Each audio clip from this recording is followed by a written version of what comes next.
All right, great. Thank you very much, Mark. Good morning, everyone. Nice to be back together. Today, we're announcing charges following a significant national security cyber investigation first disclosed publicly more than 2 years ago. As laid out in today's indictment, North Korea's operatives, using keyboards rather than guns, stealing digital wallets of cryptocurrency instead of sacks of cash, have become the world's leading bank robbers. The department will continue to confront malicious nation-state cyber activity with our unique tools and work with our fellow agencies and the family of norms-abiding nations to do the same. We were all back together in September 2018 when the U.S. Attorney's Office for the Central District of California, the same office that's here with us today, with the assistance of the National Security Division, charged a North Korean programmer who was working for the government of the Democratic People's Republic of Korea with conspiring to conduct some of the most damaging cyber attacks ever, including the November 2014 destructive attack and hack and dump targeting Sony Pictures Entertainment over a comedy film they didn't like, February 2016 cyber-enabled heist of $81 million in the Bank of Bangladesh and other heists, and the May 2017 global WannaCry 2.0 attack. The events, as described in that indictment, provided the first indications that the North Korean regime would become focused on and adept at stealing money from institutions around the world.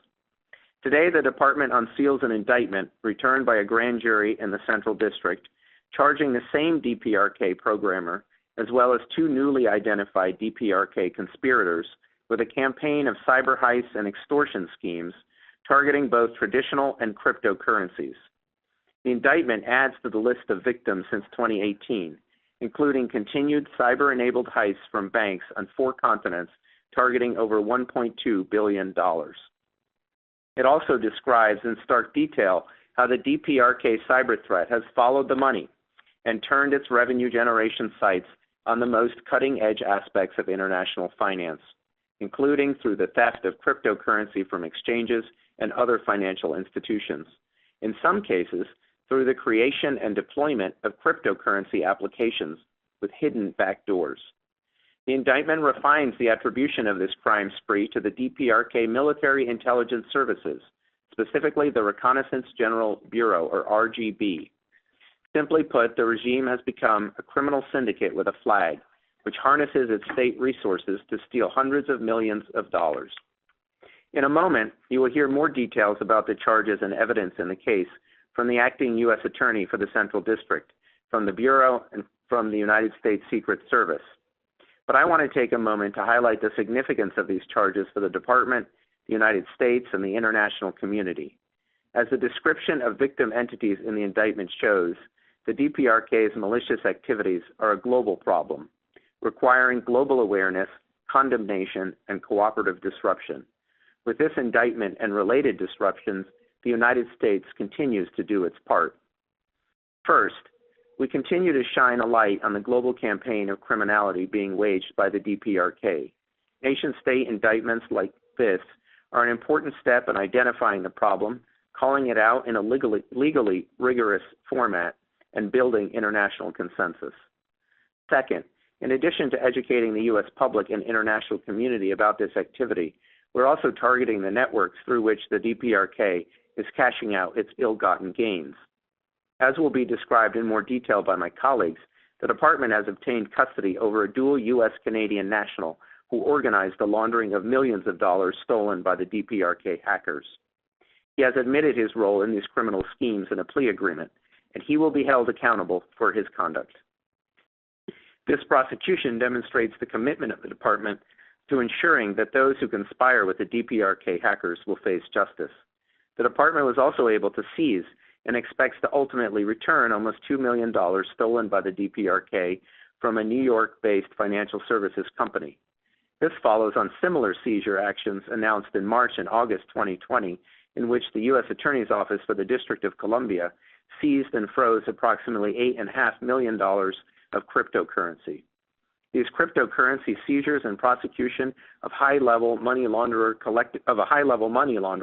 collectively represent important steps in disrupting the DPRK hackers and their money laundering networks, and illustrate the department's commitment to repatriating stolen funds before they reach the DPRK. Third, the United States is empowering network defenders. As you will hear, the prosecutors and investigators have, throughout this investigation, worked closely with victims and intended victims of the DPRK hackers, and have provided these victims with information about avoiding and remediating infections. This work continues today. Accompanying this announcement, the FBI and the Department of Homeland Security's Cybersecurity and Infrastructure Security Agency, with the assistance of the Department of the Treasury, are releasing a joint cybersecurity advisory and malware analysis report regarding the DPRK's malicious cryptocurrency application. The criminal investigation leading to today's indictment obtained that information for distribution to network defenders. Further, the context provided in today's indictment underscores the necessity of paying attention to this advisory and its recommendations. Fourth, the allegations in today's indictments inform and empower the international community so that they can not only join us in condemning this activity, but also help to stop it. In that regard, the European Union's July 2020 sanctions related to the Lazarus Group were a welcome development. We commend the EU for its initial efforts to impose consequences for state-sponsored malicious cyber activities. Now it's time for other nations that wish to be regarded as responsible actors to step up. The conspirators described in today's indictment are alleged to have been working at times from locations in China and Russia. The DPRK has also utilized Chinese over-the-counter cryptocurrency traders and other criminal networks to launder the funds. Just as the United States has disrupted the DPRK's crime spree through arrests, forfeitures, and seizures, the time is beyond ripe for Russia and China, as well as any other country whose entities or nationals play a role in the DPRK revenue generation, the efforts to take action. The department's criminal charges are uniquely credible forms of attribution. We can prove these allegations in open court beyond a reasonable doubt using only unclassified, admissible evidence. And they are the only way in which the department speaks. If the choice here is between remaining silent while we at the department watch nations engage in malicious, norms-violating cyber activity, or charge these cases, the choice is obvious. We will charge them. Before I turn this over, I would like to thank the agents at the FBI in Los Angeles, Charlotte, and Raleigh, the Secret Service in Savannah, Los Angeles, and D.C., and the prosecutors in Los Angeles and here at NSD for stepping up to the plate to play their part. Tracy? Thank you. Good morning. My name is Tracy Wilkeson, and I'm the Acting United States Attorney here in Los Angeles. Thank you all for joining us today. Nearly 2.5 years ago, we charged a North Korean computer programmer in a criminal complaint with being a member of a conspiracy that conducted sophisticated cyber attacks around the world on behalf of the North Korean government. The indictment unsealed today by my office represents a significant development in this case, adding 2 more North Korean defendants and alleging a series of criminal schemes beginning in 2014 and continuing through last year. The indictment alleges that the 3 defendants were part of the North Korean regime, specifically that they worked for the Reconnaissance General Bureau, a military intelligence agency. The hackers charged in the indictment were members of units known in the cybersecurity community as Lazarus Group and Advanced Persistent Threat 38. While the cybersecurity community recognizes these 2 as different North Korean groups, the criminal investigation has revealed that these groups were part of a single conspiracy that worked under the North Korean military to destroy computer systems and to steal money and information, all for revenge and to finance the criminal regime. The indictment we're announcing today builds on the charges in the 2018 complaint, which describes how members of the conspiracy were responsible for several highly destructive and well-known computer intrusions, including the cyber attack on Sony Pictures Entertainment right here in our community. The indictment includes these intrusions and cyber attacks, but greatly expands the scope of the allegations to include entirely new types of schemes in which the hackers attempted to steal hundreds of millions of dollars. Some of these intrusions occurred as recently as a few months ago, using newly identified strains of malware uncovered by the FBI as part of this investigation. Count 1 of the indictment alleges several new hacking schemes. First, building off the allegations in the complaint, the indictment alleges a series of cyber heists targeting banks around the world. The hackers typically gained access to a bank's computer network and sent secure messages through the SWIFT system that is used to transfer money between banks. The indictment alleges that these attacks sought to steal more than $1.2 billion from financial institutions around the world, most recently from a bank in Malta in February of 2019. Second, the indictment alleges ATM cash-out schemes in which the hackers used malware to take control of bank ATMs, allowing for limitless cash withdrawals. This scheme, referred to by the U.S. government and cybersecurity advisements as fast cash, allowed co-conspirators to withdraw $6.1 million from one bank alone.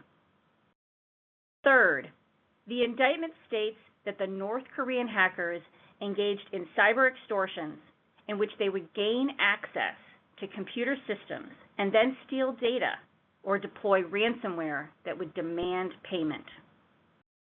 Fourth, the indictment contains significant allegations about the development and spread of a series of malicious applications, purportedly for trading and storing cryptocurrency, but which were actually designed to give the North Koreans a backdoor into computer systems.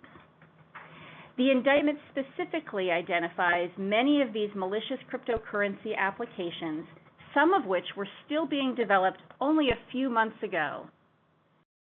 Such an application was allegedly used in a cryptocurrency heist in August of 2020 to steal from a company in New York.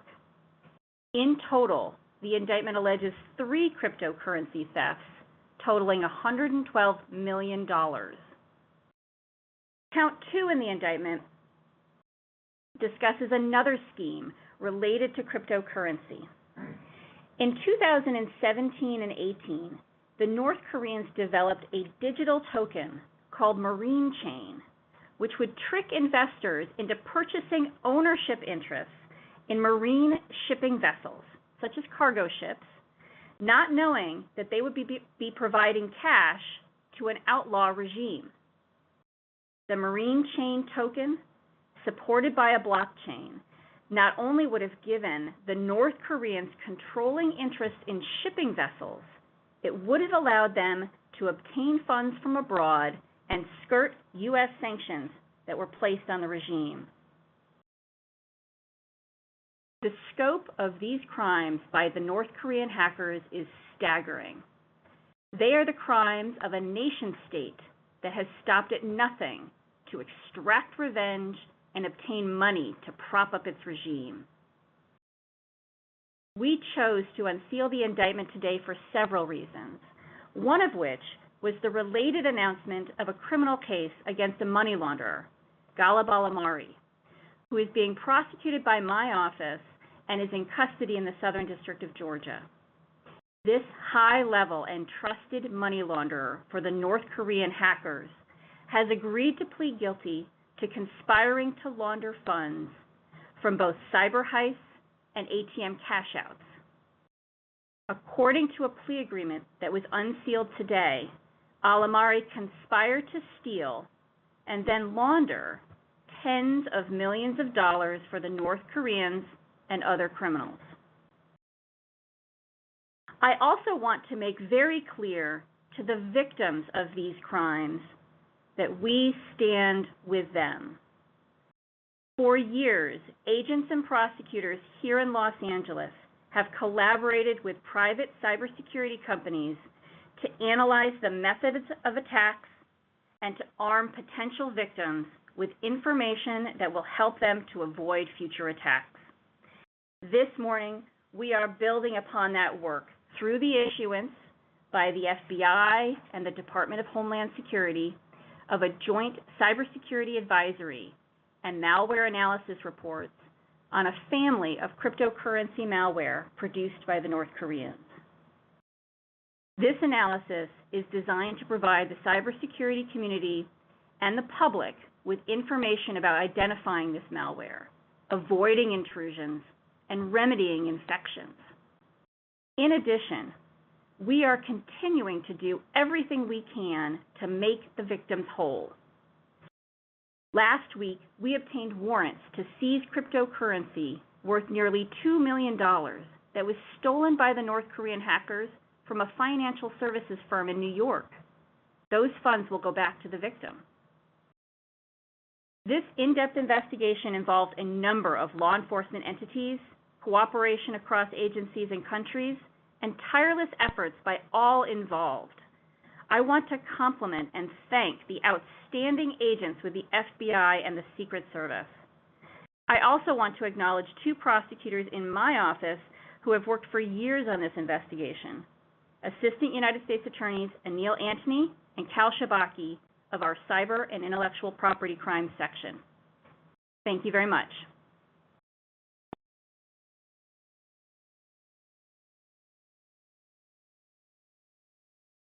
Go ahead, Christy. Okay, very good. Good morning.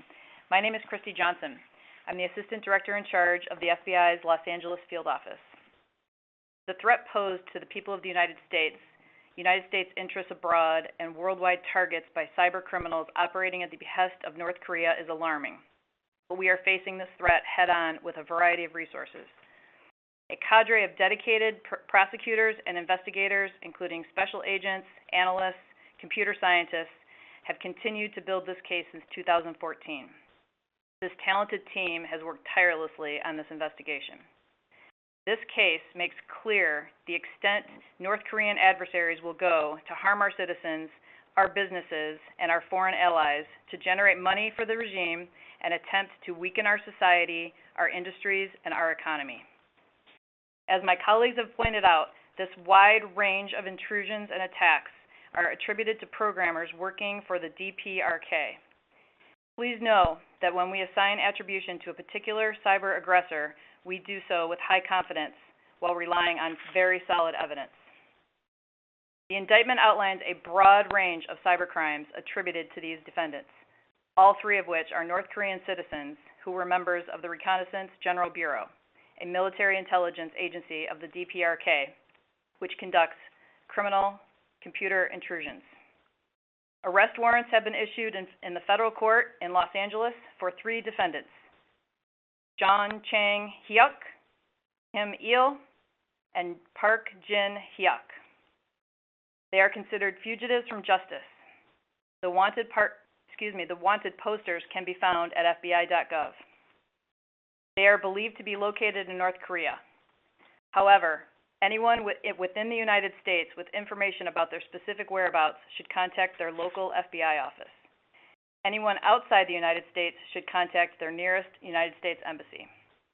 If you believe you have been a victim of these or similar acts, or you are witness to these or similar activities, please contact the FBI. I'd like to highlight the cooperation the FBI received from various victims of these attacks, as well as from cybersecurity companies and our foreign partners, all of which we could not do this type of investigation without. Victim information gleaned from each attack, including tactics, techniques, and procedures used by the perpetrators, is used and shared with other potential targets and victims in order to mitigate damage and prevent future intrusions. As has been mentioned by my colleagues, the FBI and DHS, in coordination with Treasury, have issued a joint cybersecurity advisory and malware analysis reports, which have been made available to you, regarding North Korean cryptocurrency malware. This important advisory expands on the North Korean cyber threat referred by the U.S. government as Hidden Cobra. The advisory and malware analysis reports identify specific malware and indicators of compromise related to the Applejuice family of malware. Applejuice refers to a host of related malicious cyber cryptocurrency applications, which are further described in the advisory. The Joint Cybersecurity Advisory and Malware Analysis provide the cybersecurity community and the public with information about North Korean malicious cryptocurrency applications in order to prevent compromise and intrusion, as well as to remedy infections that have already occurred. As was mentioned by my colleague from the United States Attorney's Office here in California in the Central District, following a 2020 North Korean intrusion and theft from a United States-based financial services company, the FBI located and froze approximately $1.8 million United States dollars worth of cryptocurrency. Last week, the FBI obtained warrants for the seizure of those stolen cryptocurrencies and is working with the United States Attorney's Office to return the funds to the victim. We cannot investigate these cases in a vacuum. We routinely collaborate with private sector and government partners both domestically and globally. We rely on one another to prevent future intrusions, to address large-scale state-sponsored attacks, and to impose risk and consequence upon our cyber adversaries. While we have worked with scores of victims and partners on this case, I'd like to specifically thank the following around the globe. Various FBI legal attaché offices located in U.S. embassies around the world, our foreign law enforcement partners, and the United States Secret Service. In addition to their assistance in the cyber investigation, the arrest of the money laundering co-conspirators is due to their efforts, and I thank them today. The FBI expends a great deal of resources training businesses and the public on how to defend their computer systems and networks, the goal of which is to protect from reputational harm and avoid potential financial loss that inevitably results from any large-scale attack. Prevention is the key to protecting your systems. The defendants in this case conducted a range of cyber attacks, from simple phishing schemes to highly sophisticated malware creation and everything in between, at the behest of the North Korean government. This case is a perfect example of the destruction that can be caused by a cyber attack and the grave threat these attacks pose to our national security. The FBI will continue to work with our private and public partners to combat these attacks and prevent future ones. Thank you very much. I'd like to turn it over to Special Agent in Charge Jesse Baker of the United States Secret Service in Los Angeles. Thank you, Adic Johnson. I appreciate that. Good afternoon. My name is Jesse Baker. That's Jesse Baker, and I'm the Special Agent in Charge of the Los Angeles Field Office. It's my honor to represent the Secret Service here today. Now, I know we've already heard from a lot of speakers here about the conspiracy, and I want to draw attention to some of the documents that you have about the specific case with Ghalib Al-Amari and his role as a prolific money launderer as part of this North Korean conspiracy. So our involvement when we looked at not only the arrest, but ultimately the guilty plea is looking at this and what was our role. Well, we did what we've did since 1865. We followed the money. We did this through the use of technology and really old school detective work. While you've heard about how the suspects used a multitude of complex schemes to steal money, they still have to find a way to move the money. So in this case, the money was laundered a variety of ways. We saw that people were directed to move funds between bank accounts through wire transfers, withdrawing cash from accounts, and ultimately converting the funds to cryptocurrency where they would then be put into private wallets. This laundering was sophisticated. It was really extensive.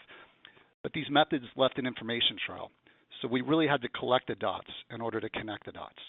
When I look at this, I really think that this case is like a 1,000-piece puzzle, but it's spread out all over the map. In the beginning, the pieces are hard to connect, but you put a few together and eventually a clear picture emerges, and that's what we saw here with this case. Now, my second point I'd like to cover is that we continue to see a confluence of state and non-state actors in cybercrime. We have a growing alliance between global transnational criminal organizations and those responsible for carrying out state-sponsored cybercrime. It's happening with increasing regularity. Oftentimes, it's no longer either criminal groups or nation states. These distinctions have really blurred. Now, my third and final point is that the extreme complexity of this case required a really robust and inclusive investigative method. You know, when the Secret Service protects the president, we don't just use one specific division. We leverage the skill sets of multiple different groups, both internal and external.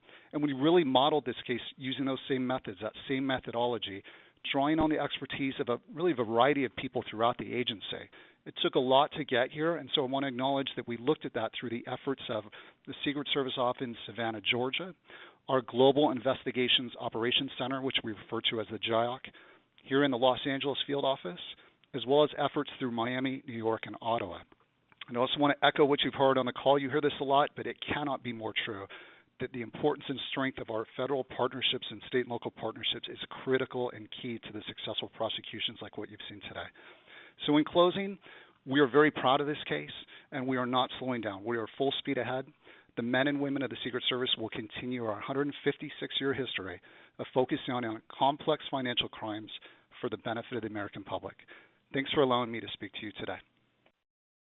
All right. Thank you very much, Jesse. Thank you to all our speakers. Again, please queue up, pushing *1. And as soon as we get some folks queued up, we'll start the Q&A. When you ask a question, please direct it to either Assistant Attorney General John Demers or Acting U.S. Attorney Tracy Wilkerson or Christy with the FBI or Jesse with the Secret Service, Christy Johnson or Jesse Baker. If you forget their names, you can just say Secret Service, FBI, or DOJ, and we'll figure it out. Thank you. Operator, please open the line for questions now. We will now begin the question and answer session. Again, to ask a question, you may press *, then 1 on your touch-tone phone. If you're using a speakerphone, please pick up your handset before pressing the keys. To withdraw your question, please press *, then 2. At this time, we will pause momentarily to assemble our roster.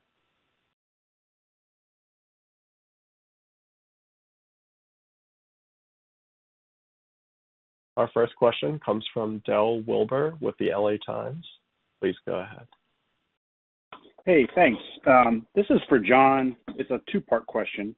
Could you put this scheme, these hacking attacks, and North Korea's overall strategy into the broader context of the cyber threats we're facing, like China and Russia? They do it differently. It seems that North Korea is after money more than the espionage and spurned by China and Russia. And the second question is, it kind of goes to the China-Russia thing. What were these hackers doing in Russia and China, if you can say and provide a little color about that? Thank you. Thanks, Del. So on your first question, I think you got it. What we see almost uniquely out of North Korea is, trying to raise funds through illegal cyber activities. So that includes, as reflected in this indictment, the theft of cryptocurrency, the theft of traditional currencies, extortion, cyber extortion schemes, and these marine digital tokens that they had also fraudulently developed. So their need as a country is for currency because of their economic system and because of the sanctions that are placed on them. And so they use their cyber capabilities to get currency wherever they can do that. And that's not something that we really see from actors in China and Russia or in Iran, who are after different aspects, whether it's intellectual property or export-controlled technology or disrupting our elections, whatever it is. Those countries have different kinds of activity than do the North Koreans. The North Koreans are very focused on their need for currency. On your second question, I really can't go into much detail about what they were doing in these countries, but it does highlight the problem that I think some of our other cases have highlighted as well, of Russia and China not only engaging in their own malign cyber activities, but also providing a safe harbor or a place for whether it's cyber criminals or, in this case, other nation-state actors to act. And, I think, as you know, due to the authoritarian, totalitarian nature of those countries, there's very little of significance that goes on there without those governments knowing about it.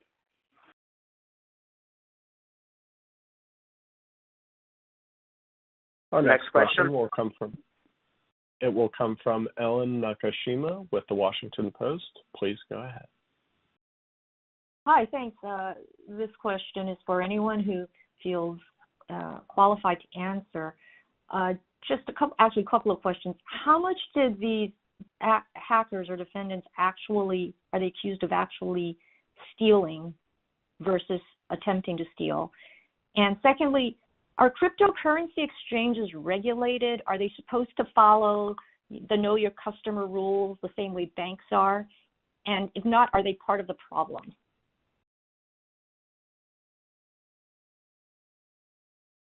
Tracy, do you want to take the question on the amount? Absolutely. Identify yourself. This is Tracy Wilkeson. So I can't really comment on the exact amount of money that the hackers made, but as set forth in the indictment, the hackers successfully stole $81 million from Bangladesh Bank and conducted other cyber-enabled bank heists and ATM cash-outs and obtained millions of dollars through extortion and theft of cryptocurrency. And I know that they attempted to steal more than $1.3 billion. So knowing the exact amount that they've received, I can't really comment, and I just have that information. Jesse, do you have anything you want to add to that from Secret Service? On the regulation piece? When it comes to cryptocurrency, there's certainly a lot of information out there. Can you phrase, Ellen, again, the way you pronounce that sort of end about whether they follow the rules? So banks are supposed to, ask questions about their customers and who they are and where they come from, and basically follow rules that they're called know your customer rules. And that's an attempt to make sure that they're not doing suspicious transactions. But are cryptocurrency exchanges regulated in the same way? And if not, should they be? Otherwise, how are you going to sort of detect this activity earlier and then recover the money for the victims? Thanks, Ellen. I'll refer any policy sort of decisions about regulations of cryptocurrency and traders to policymakers, if you will. I'll speak to a little bit, though, about the techniques, because you inferred there about how are you going to still catch them. And I think that's what is really great, for example, about the Alamari case that you see where he pled guilty today, is that at some point that cryptocurrency is still only codes. It's not worth anything to them until it can be converted to cash. So at some point that has to happen. And when that happens, it's going to leave some sort of trail. And so we always use legal processes in order to sort of follow the money, like I said in the beginning. It's worthless to them until it's converted to money. So at some point they're going to do that, and there's ways that we can examine that through lawful processes when that happens. Our next okay, question thank you. Next question. Will come from Aruna Viswanathan with Wall Street Journal. Please go ahead. Hi, thanks. Just to follow up on Ellen's question and clarify, so the $1.2 billion figure, that was money that was attempted to be stolen, but you don't have a figure of what was actually stolen. And I think I had heard earlier that a lot of that was taken from or tried to be taken from victim banks around the world using fake SWIFT codes. That seems pretty reminiscent of what happened in the Bangladesh bank heist. Were they using the same tools that they had used there, or these were newer methods that tried to get around the improvements that banks had put in place after that heist? And then also just to go back also to the initial the coin offering, that seems like a newer tactic. How is this sort of, with the price of Bitcoin so high, is this something you see them trying to do more and more of? How big a deal is this going to be going forward? This is Tracy Wilkeson. Just on the issue of the amounts of money, I will confirm, yes, that the $1.2 billion is the attempted to steal. The $81 million from the Bangladesh bank is the actually stolen, and there's specific amounts for individual overt acts as listed in the indictment, and so that's available to you. Then I'll turn the remainder over either to Christy or to the backgrounder.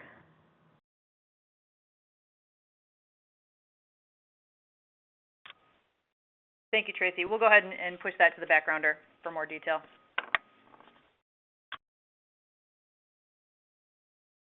Our next question will come from Eric Tucker with the Associated Press. Please go ahead. Yes, hi. Thank you so much for doing this. I just wanted to clarify about the nature of the conspiracy and the attribution for each of the bullet-pointed hacks. Is the allegation that these three gentlemen each played a role in each of those individual hacks and intrusions that are delineated in the indictment, or is that not necessarily the case? I just want to be clear as to Because I appreciate that it's a conspiracy, so I wasn't sure you have to establish that. This is Tracy Wilkeson. Yeah, these individuals are charged in the overall conspiracy.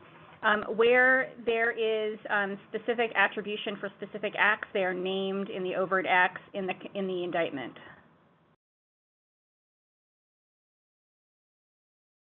Our next question will come from Eamon Jabbers with CNBC. Please go ahead. Hi, everyone. Thanks again for doing the call. Two questions for you, if I could. The first one is, I guess, for FBI on the diplomacy aspect of all this. Have you guys seen the North Korean criminal enterprise you're outlining here respond in any way to U.S. diplomatic overtures? That is, the former president of the United States was meeting with the leader of North Korea extensively, or a couple of times in 18 and 19. Did you see any pause during that diplomatic overture, or did this continue unabated through that period of time? And then second question is, I know you can't quantify total losses here. Can you quantify just cryptocurrency losses here? And can you narrow that even down to American cryptocurrency investor losses in terms of dollars? So two questions, one on the diplomatic overture and one on the U.S. cryptocurrency losses. Thanks. Thank you for that question. Christy Johnson with the FBI. On the first piece, I am going to, for the broader perspective, I will push that back to the Mr. Demers back in Washington, D.C. Thanks. Hey, Eamon, it's John Demers. I mean, on your first question, I don't think we've mapped the activity of this conspiracy against sort of the timeline of the diplomatic engagements with North Korea, so I don't know that we could answer, whether there were lulls in this activity during, certain times of that engagement and then whether it picked up after that. I mean, the North Koreans overall have been fairly persistent in their engagement of these types of cyber crimes. So, but beyond that, we didn't sort of do a TikTok month by month or something like that. Hi, this is Tracy Wilkeson. On the specific question as to the amount of money stolen for by way of the cryptocurrency heists, that number is alleged in the indictment at $112 million.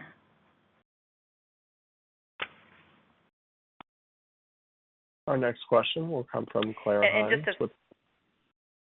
Go ahead. Sir, can I just follow up on that? Thank you, Tracy. This is Christy Johnson with the FBI. So we just don't have a breakdown within the U.S. of the losses related to cryptocurrency. So just to shore that up, thank you. Our next question will come from Claire Hines with CBS News. Please go ahead. Hi, thanks so much for doing this. I was just wondering if you could speak at all to the threat assessment or continued threat level that these groups like Lazarus and others are still pose to the United States.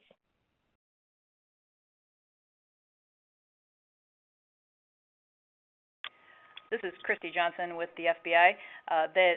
This group, the Lazarus group, does continue to pose a threat across all industries. Thank you. Our next question will come from Jerry Dunleavy with the Washington Examiner. Please go ahead. Thanks, guys. I think this is probably for Mr. Demers. My guess is that these hackers, with them being in North Korea, aren't expected to come into U.S. custody. So would DOJ be able to just kind of lay out the benefit that sees in attribution like this and in filing indictments like this, even or even especially when the people that have been indicted probably aren't going to stand trial? Thanks. Sure. So, I mean, I expect they won't be traveling here anytime soon, although I wish they would, so we could prove all these charges in court. In terms of what the benefits of these indictments are, it's something I tried to address in the opening remarks. I mean, we do them for a number of reasons. One is educational, to draw attention of the public and of policymakers to the kind of activity that we're seeing from these different malicious nation-state actors, including here North Korea. And I think over the course of our indictments, over the course of years, I think the public and policymakers, both in the executive branch and in Congress, have a much better understanding of the way that these different actors do their work. The second is to show to these actors that they are not as anonymous as they think they are. As you see in this indictment, you can see photos of the hackers at issue. We've done that in other cases too. You think you're anonymous behind a keyboard, but you're not, and we lay out how we can prove that attribution, again, not to a nation-state level, not even to a unit level within a military or an intelligence organization, but to the individual hacker. The third is that our charges often enable other agencies to use their tools, whether they're sanctions or otherwise, to bring costs on the hackers and the countries that harbor them or use them. The fourth is our work with the international community, and we, as this case shows, we do a lot of work on the law enforcement side and on the intelligence side with the international community in order to bring these cases forward, but also working with them to help them impose costs separately and to call out this activity separately. And you see that in the EU's actions and their sanctions against the Lazarus groups and against others over the summer. Those are the first set of EU sanctions for nation-state cyber activity, so a significant development, which can be attributed in part to, I think, a lot of the work that we've done together on these cases. And, all with a view of creating norms for nation-state behavior in cyberspace, and then encouraging those countries that are breaking those norms to follow them, but also warning other countries who may be thinking of engaging in that kind of behavior that we will catch them out and call them out.